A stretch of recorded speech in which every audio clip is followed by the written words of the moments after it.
The Your Safe Space podcast is recorded on Wurundjeri land. This podcast acknowledges the traditional owners and custodians of the land. Always was, always will be Aboriginal land.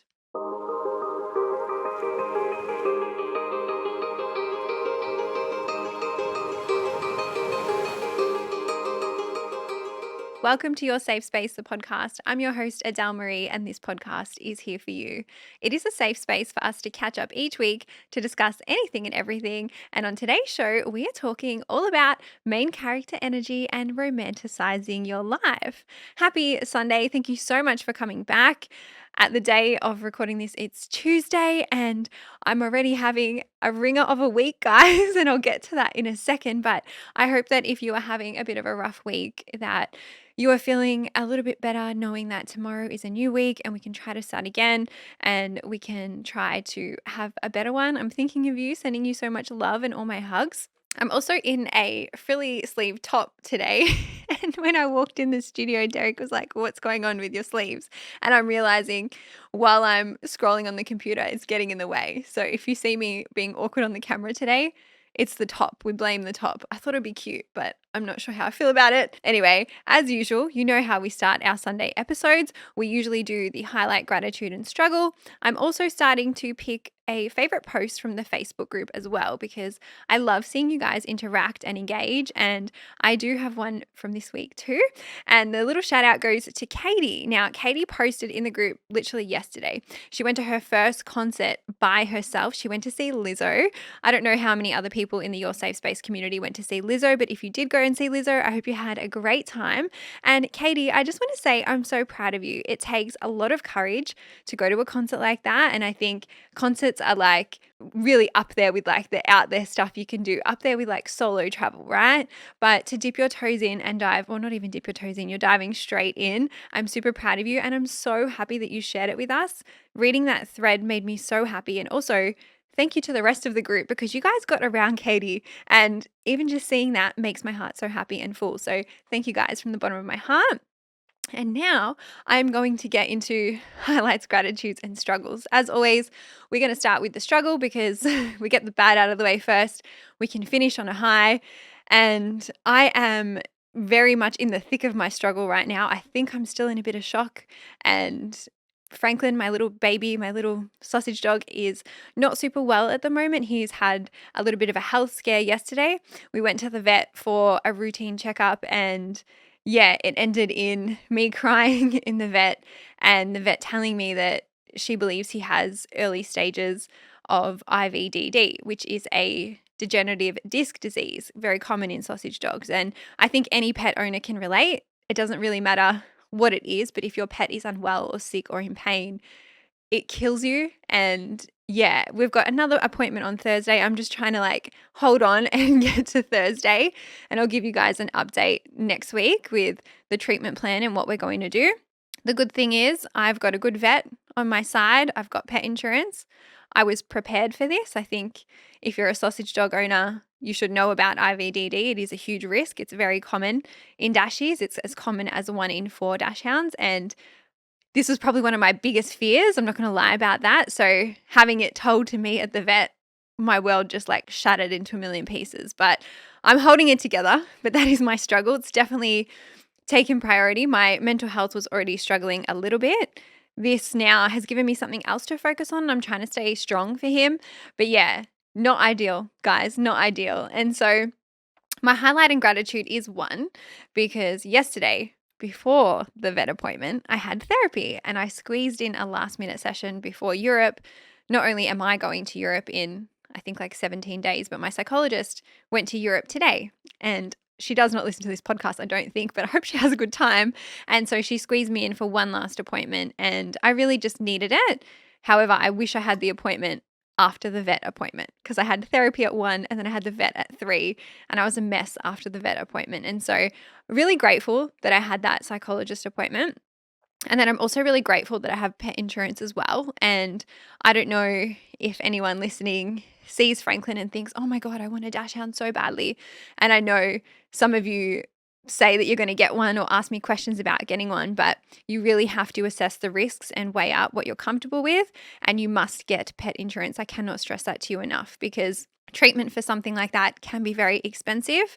And I'm grateful that I would never have to choose between money and saving his life, because I'm prepared to do anything. So very grateful for 25-year-old me who got pet insurance when I got him, because that's going to help us.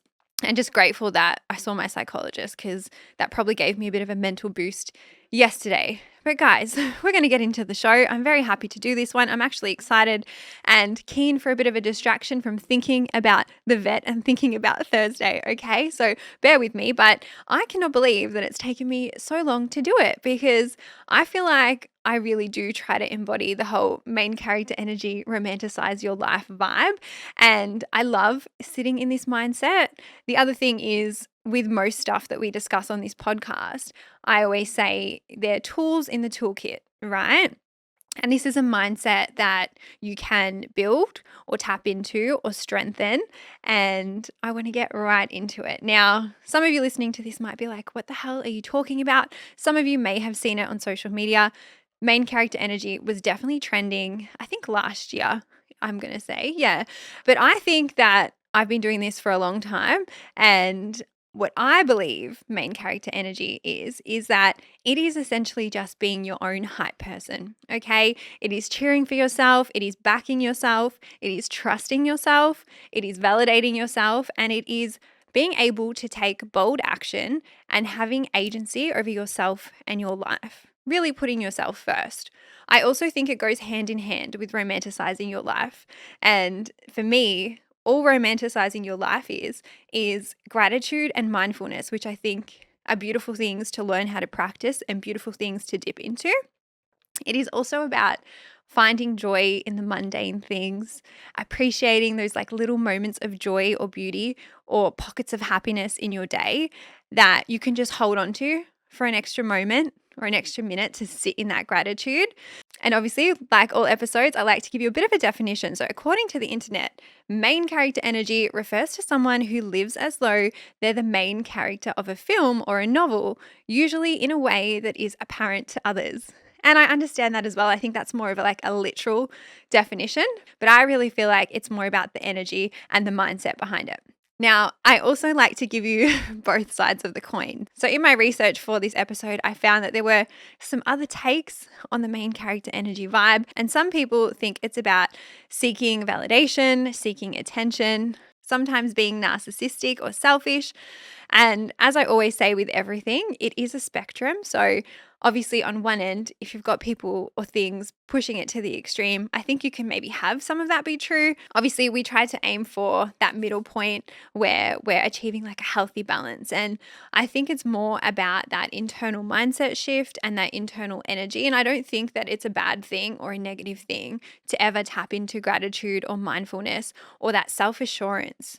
Why would that be a negative thing? Now, as I say, I'm a huge advocate for it because it's essentially a form of self-care in my mind, and it is something that I like to step into when I need it.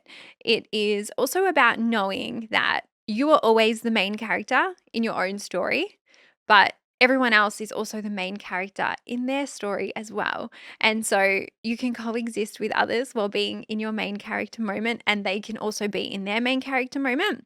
And I also think it's important to mention that we probably can't have main character energy 24/7, right? I never want to come on here and preach like unhealthy or silly shit to you guys, but you can also be a side character or an extra in some moments as well. There are going to be times when you don't want to tap into that main character energy, and you don't have to, okay? It's really about figuring out when you do step into it and when you don't. Now, obviously, I'm talking a lot about it, but I am going to unpack what it looks like. And these are the 5 traits I believe someone who has main character energy will display. The first trait is that they are confident. And what I mean by that is that they are self-assured. They know that they firstly believe in themselves, they believe in their abilities, they know what they bring to the table, and they also believe that they deserve the best and they expect the best. And I've spoken a little bit about that in other episodes, but it's almost being and I don't even want to use the word delusional because it's not, but it's just having that delulu energy about you where you know what you offer, you know what you bring to the table, and you present yourself like that. You act like that. And I do have an episode on building self-confidence. I think it might be episode 3 of this podcast. Don't quote me on that. But if you go back to the start, and that makes me want to cringe a little bit because the earlier episodes, I was so shy and nervous. But go back and listen to that if you want to obviously build your confidence too. I will give you some tips in a second about how to build your own main character vibes. But number 2 is that the main character energy, they are self-aware. And I always talk about this, but being self-aware means that you know that it's okay to feel a range of emotions. It's okay to feel the good things. It's also okay to feel the not so good things. And they also are able to honor where they are at. So sometimes a main character moment is crying, right? It's crying on your couch. It's putting on a sad movie. It might be eating a packet of Maltesers or peanut M&Ms. I'm talking about stuff I might do when I'm having like a main character sad moment. Other times you might be putting on a cute outfit and taking yourself out on a solo date or going to buy yourself flowers.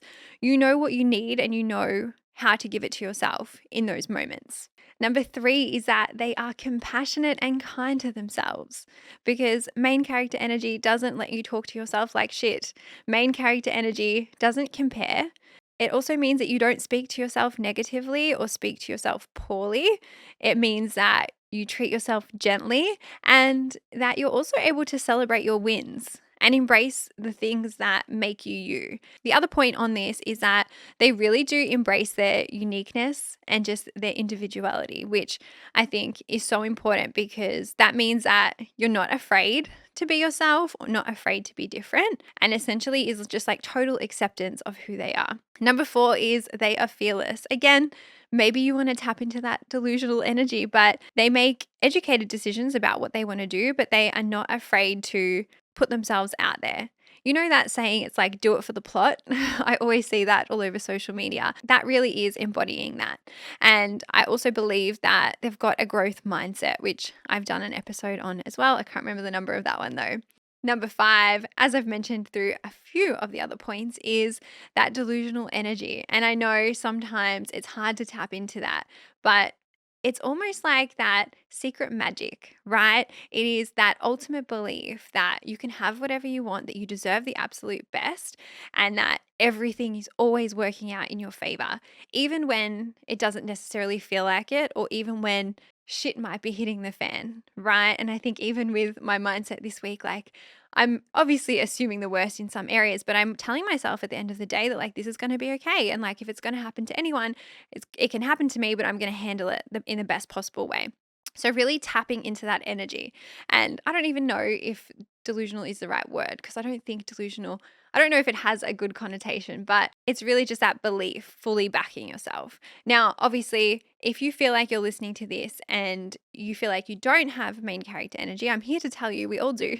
Okay. And we can all tap into it. We can all build it. We can all strengthen that. It's like a muscle. The more you work on it, the better you get at it. And so I've got some top tips on how you can do that. And these are things that I try to do and things that I think have worked for myself. Now, the first one is to just fully accept yourself. And I believe that it is so fine to have goals. It is so fine to work towards certain things in your life and have ambitions. And if you want to make changes about yourself or about your life or the way that you're living, amazing. But before you do that, I think you have to get to a point where you fully accept who you are, warts and all.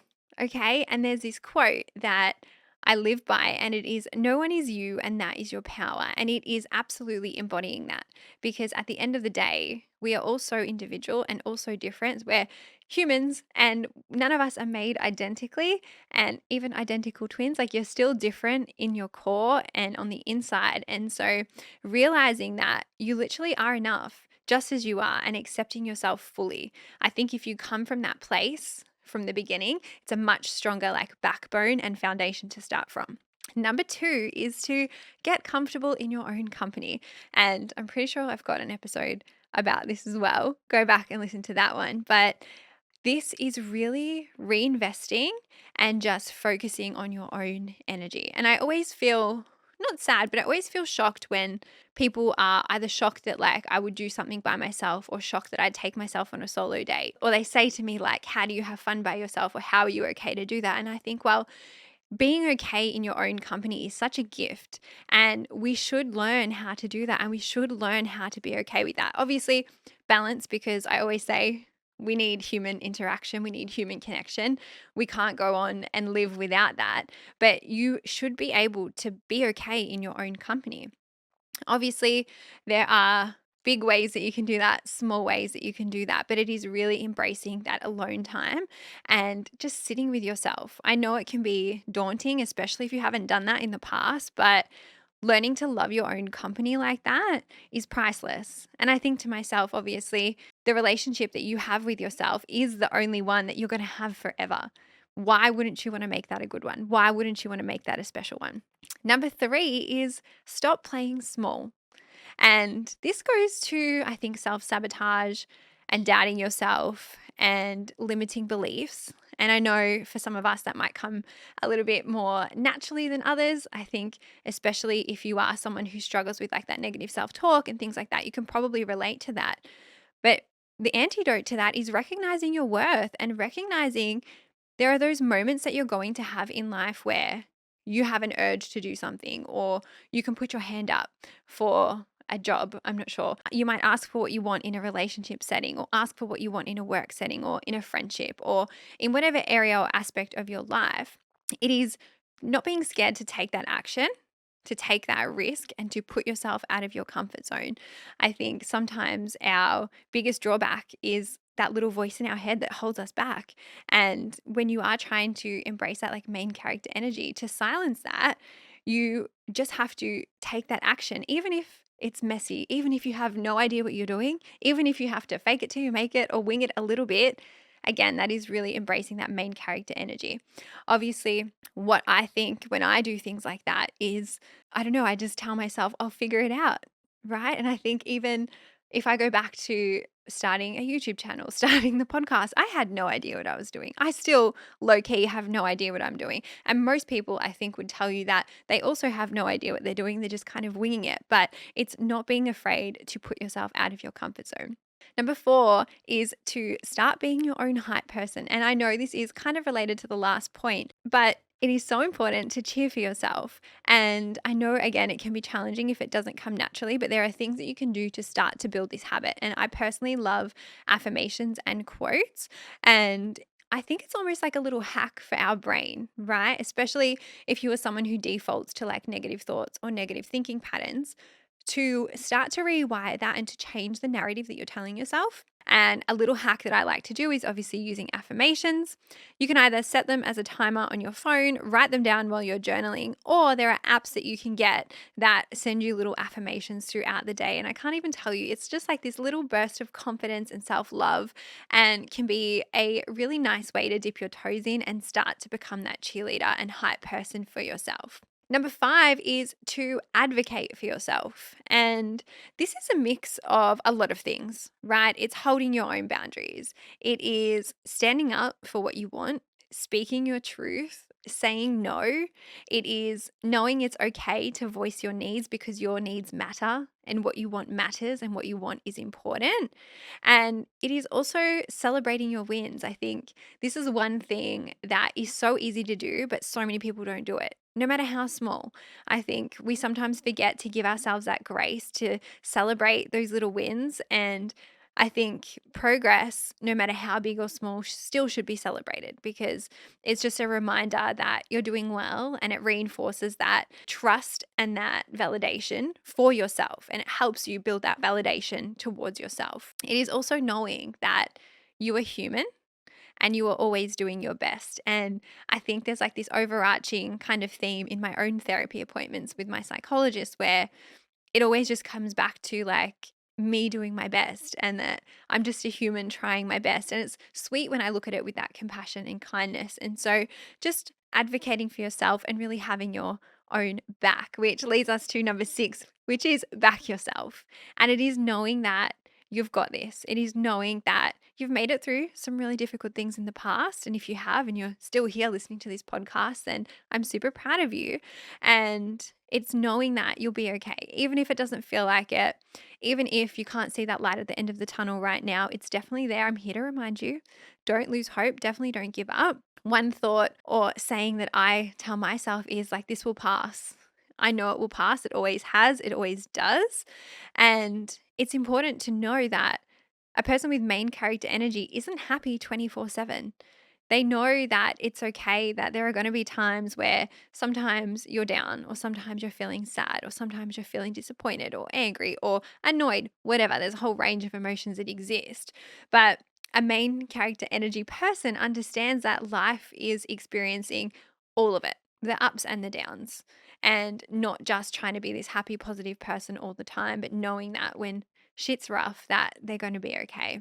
Obviously, being a main character energy person as well is knowing that you don't aim for that unhelpful or unrealistic standard, and you're just aiming for that really healthy, balanced approach, which is something I try to do and try to share with you guys to do as well. Obviously, there are so many more ways, and I would love for you to come into the group and share them. I would love to know what you think makes somebody with main character energy. I would love to know how you personally build it in your life. And as I said at the start of this show, it really does tie into romanticizing your life. And if I think about my life, romanticizing it is just one of the things that I love doing. It makes me so happy. And I'm going to share with you some things that you can do to romanticize your life. Romanticizing your life, I know every day is not Christmas or our birthday or an amazing day, but romanticizing your life is treating every day like a special day, right? It is acting like it is a special day. And I know that for some of us, it might be hard to do, but when you are able to find moments of beauty or find moments of joy in the day, that can really shift your mood and alter your mindset as well. Again, I'm not sitting here saying that if something bad happened to you, ignore it, or if something terrible is going on, you don't have to deal with that. Just focus on the positive. I will never come on here and preach toxic positivity. And I'm very careful because I know topics like this can almost borderline that. But it really is about knowing when to dip into it and when to not dip into it. Okay. Because there are going to be times when you can, and times where you just have to sit in your sadness, and times where you just have to accept what's going on and work through or process some of that terrible shit too. Now, these are some little ways that I like to romanticize my life, and some things that I like to do, or things that I have seen that I would like to start doing. And these are my top 10 tips. So, the first tip, and this is probably the biggest overarching tip, is mindfulness. And I'm cheating a little bit because I think the whole idea of romanticizing your life is about mindfulness. And it is really just taking notice of your senses and the times when your senses are engaged, right? When I'm talking about senses, I'm talking about the things that you see, the things that you smell, the things that you taste, the things that you hear, or the way the things around you make you feel. Obviously, there are lots of examples with this, right? Some little ones. Just going outside, getting some sun or getting some fresh air. There's a reason why you feel better doing that. In every single sensory experience, there are so many examples that I could give to you.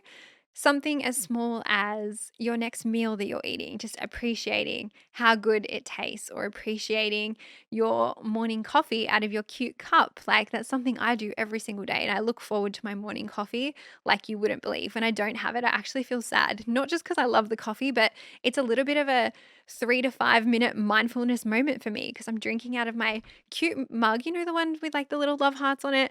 Makes me so happy.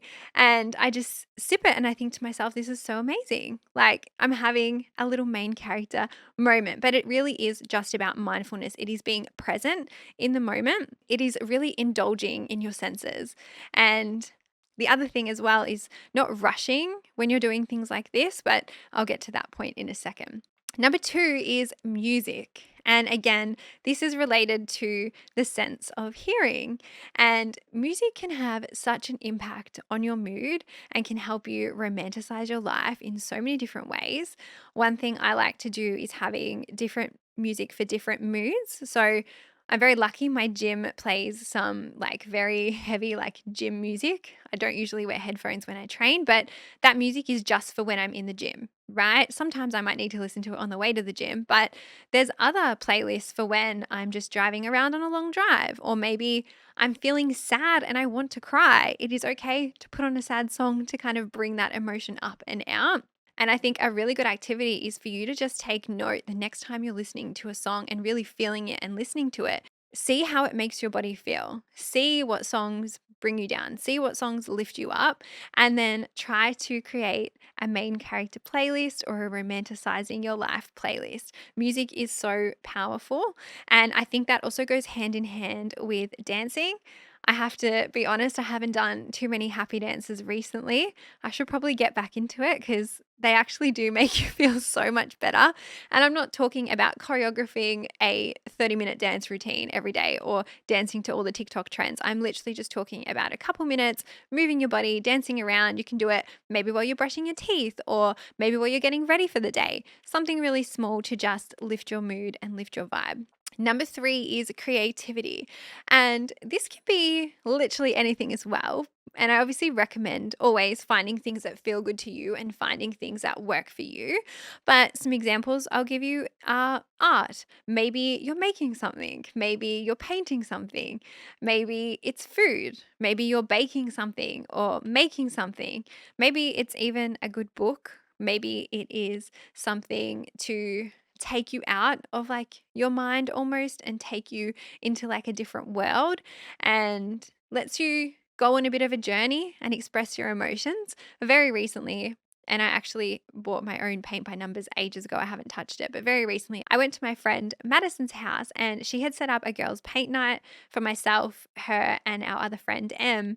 And it was a paint by numbers. It was literally from Kmart and it was a set of 3. And there were these beautiful native Australian flowers. And I didn't even realize how much I needed that, but it was so nice just to like be there painting and get out of my head for a second. And I think sometimes people might think, oh, being mindful means that like you have to sit and do nothing and just listen to the thoughts. But no, doing something can achieve that mindfulness as well.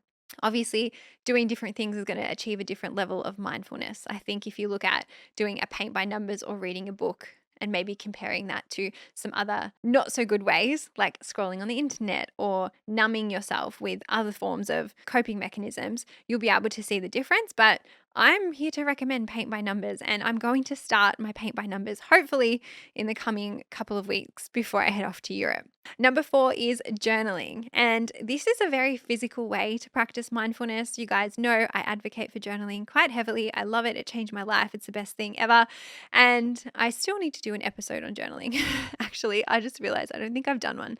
I think I've done some YouTube videos, but it is about checking in with yourself. Journaling builds your self awareness, journaling builds your self trust, and journaling allows you to reflect. It keeps you balanced and it helps you stay present again in your own world, but also takes you out of your head as well and is a really good way to romanticize your life. Again, you could write so many different things in a journal. There are so many different ways to go about it, but something like gratitude, writing down your affirmations, these are all very entry level, easy ways to dip your toes in. Number 5 is slowing down. And I did briefly touch on this when I talked about mindfulness, but what is the rush? Literally, what is the rush? Why do we rush to do everything? And I think it is a byproduct of society and the world that we live in. And it's very fascinating because I even noticed when I lived in Sydney, Sydney was very fast paced and rushed. And then when I moved back to Melbourne, I noticed everyone was still fast paced, but not as bad as Sydney. And then I've also traveled to obviously the Gold Coast a lot recently and Adelaide a fair bit. And people in the Gold Coast and Adelaide are a little bit more relaxed. And I think maybe it has to do with their way of life or the way that they live. But I think we can take some things from that. Okay. It's slowing down. It is allowing yourself time to do things and time to enjoy stuff. And maybe it's taking things out of our schedule so that we have more time to slow down at the same time. And I think if you can't do that, then what ways in your life can you achieve slowing down in other ways? And I'll give you a very good example, and I might even share this TikTok into the Facebook group, but I saw this girl, she was getting ready to have a shower, right? Most of us take showers. I'm going to say we all take showers, right? Something that is mundane and just part of our routine. We need to take a shower. But she literally turned it into like this whole ambience, beautiful relaxation routine. She turned the lights off. She had this little, I don't know what you want to call it, like a little lamp to give it like a dim effect. She's like, I will never shower with the lights on ever again. She had a fresh thing of, what was it, eucalyptus hanging in her shower. I don't know if you guys have seen that. She lit a candle, she lit incense, and she was saying that she does not know why or know how she ever showered without the ambience. And that this way of her showering each night just achieved so much relaxation and really just took her to a place while just having a shower. And yes, I'm going to say it might take an extra 5 minutes to set up, but I was very inspired by that. And so I jumped online and I went to another TikToker's website. It's called Botanical H2O, and I ordered all this incense and a little incense holder. I'm also going to order a little lamp for the bathroom, and I'm going to start having ambient showers because I definitely need to slow down in my life, and it's something that I struggle with. But obviously that's a very extreme example. There are so many other ways that you can do it, but you can see there how you take something that you already do and then you slow it down or add something to it to make it a little bit more relaxing. We have a couple more, so bear with me. Number 6 is nature. And I put this in here because it's free and we can get out in nature at any point. There is a reason why we usually feel better if we're at the beach around water or in the trees around nature.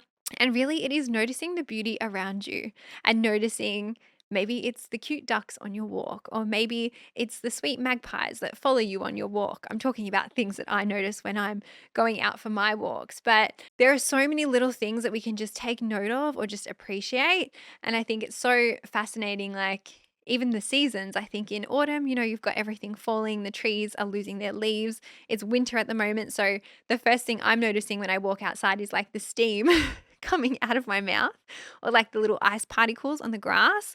And I'm just trying to appreciate that. Like, I think to myself, we're just humans floating on this rock. And when I think about it like that, sometimes I can spiral, but there are so many little beautiful things that I can appreciate in the day to day just by being out in nature. Number 7 is realizing that every day is a day to treat yourself. Okay. And I've spoken about this before very briefly, but it is not saving your nice things for a special occasion. And I don't know why we do this, but I feel like it's very common for us to do this. And I used to listen to this podcast back when I lived in Sydney, and she was very big on this, but she would order and buy like this beautiful china, like dinnerware plates and like cutlery, and she would have her orange juice in like a champagne glass every single day. And she was very big on treating herself in that way. And I think I definitely took inspiration from that. Like, if you look at the bowl I eat my breakfast out of, my mum handmade that at a pottery class. I bought little spoons that have like suns and moons and flowers on them because they make me happy. I've got my little coffee mug. And I try to have little things in my day to day that just make me feel special or make me feel important or make me feel like I deserve the finer things or the beautiful things or the nice things. And it can be really small or it can be really big, right? You might want to buy yourself new sheets, or maybe you've bought new sheets, but you just haven't put them on the bed. Put the nice sheets on the bed, right? You sleep in your bed every night. You deserve nice sheets. Maybe it is wearing your favorite outfit. Maybe it's buying a new top, one that hopefully doesn't get in the way while you're trying to scroll. And it could be other things like actually doing or using your really nice makeup or using your really nice perfume. I used to alternate quite a bit between like a cheaper perfume and then a more expensive one. And now I just use the expensive one every day. And I know that obviously that's more pricey, but I'm like, I want to smell good. I really love it. And I might change that scent down the track. But right now, that makes me happy. That makes me feel good. I'm going to spray the perfume. As I said, there are other things like maybe it's putting on your favorite jewelry, or even not something like that everyone can see. It might even be just wearing like a cute pair of underwear or like a cute bra. The really key thing with this is to make sure it is for you. Okay, it is doing the nice things for you that will make you feel good. It's not about anybody else. It's not about getting validation from anybody else. It is about getting validation from yourself. Number 8 is date yourself. And I spoke a lot about going out for dinner alone and spending time alone in the solo travel episode. And really, that comes back to just being okay in your own company, being okay dating yourself. But knowing how empowering something like that is. And I would love to hear from Katie that went to the Lizzo concert by yourself. Katie, if you can do a follow-up post and tell us how good you felt after doing that, please let me know, because it's no joke. And I used to do other stuff like buying myself flowers. I probably need to get back into that. I will still take myself out to the movies or out to dinner, out to brunch, out to lunch, out to breakfast. It is being okay doing that. There's something powerful about, firstly, not waiting for somebody else to take you on a date, but secondly, being okay in your own company and giving that gift to yourself, because it is such a beautiful thing and we should definitely embrace it. Number 9 is to keep your space tidy energetically. And obviously, keep your space tidy physically as well.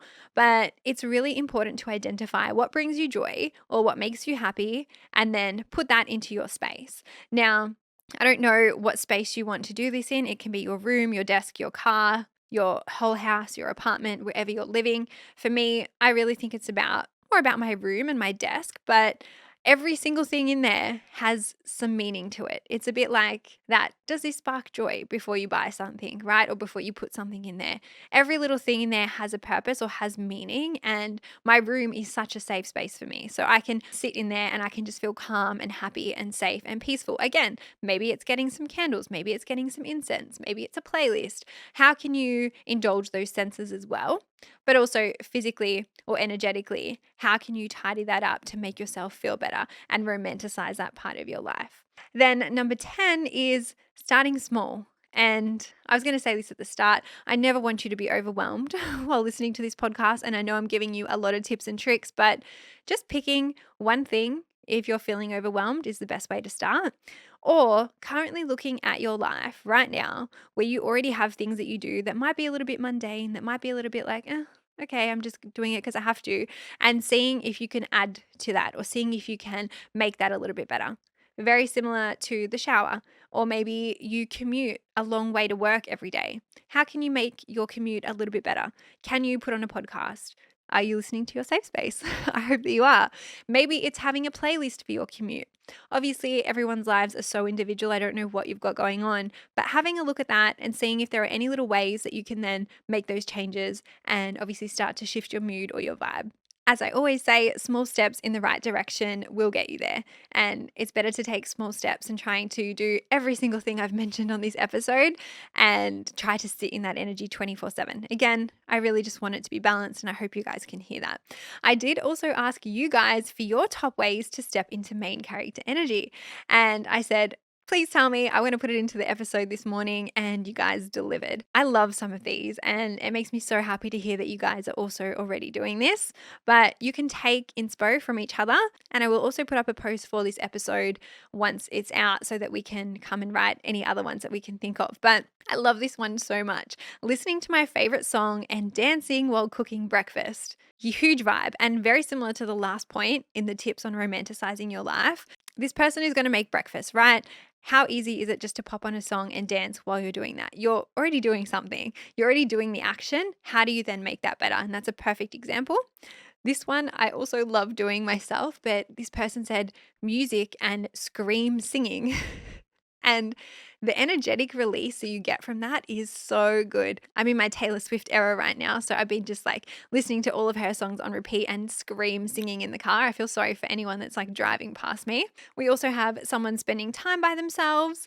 This was one of my favorite ones too, acting like a tourist in your own city and finding new experiences often. A really great tip that I have is to just go into TikTok and search like Melbourne experience or things to do in Melbourne and see what comes up. Same as like things to do in Sydney, things to do in Perth, things to do in Queensland. Like you can find little activities or little classes. I saw a TikTok very recently.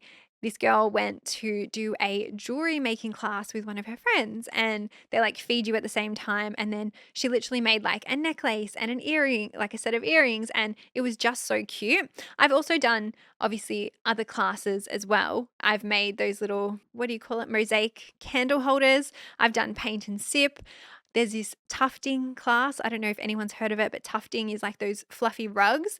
I want to do that. That's on my list to do. But there are so many little things or ways that you can put yourself out there. Again, doing that solo to live that main character energy or romanticize your life. This person booked a solo trip and said that they were inspired by me, and that makes me so happy. I hope you listened to last week's episode. This other person said, I listen to your podcast on my hot girl walks, and thank you for doing that. Thank you for sharing your hot girl walk with me. But it just goes to show if anyone else is out there walking, I'm also an advocate for walking without the podcast and just letting yourself sit with your thoughts. But having a good podcast, having a good playlist can change the whole vibe of it.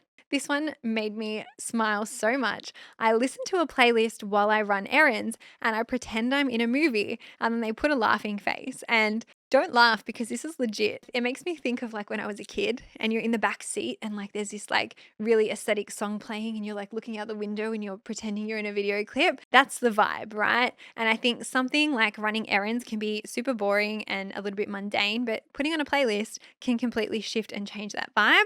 This person also said, I love going on solo dates and people watching. How good is people watching?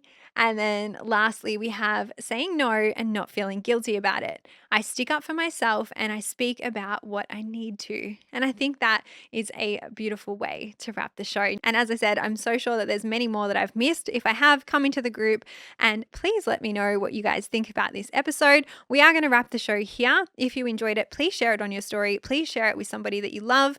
And if you haven't already, leave us a review on Apple or a rating on Spotify. And please subscribe to us on Instagram. It's Your Safe Space Pod. Join our Facebook group, Your Safe Space Podcast Community. Look after yourselves, take care, and I'll see you guys next time. Bye.